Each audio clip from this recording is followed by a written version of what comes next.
Gipasakahan ni kanhi COMELEC Commissioner Atty. Rowena Guanzon ug kasong unjust vexation o grave oral defamation ang giingong lalaking Chinese nga nanita sa iyang pag-ubo sa usa ka mall sa Makati.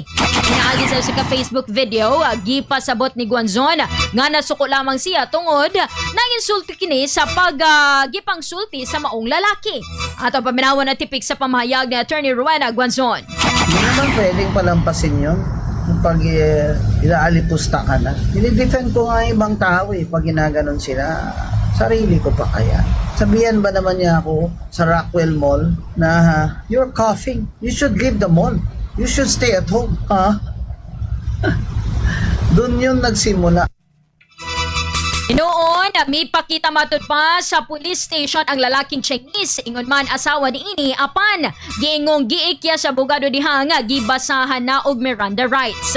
Sa karon naghatag og kasiguruhan ang kanhi commissioner nga stable na ang kondisyon ni ini humana gikabalakan ang pagsaka sa iyang blood pressure.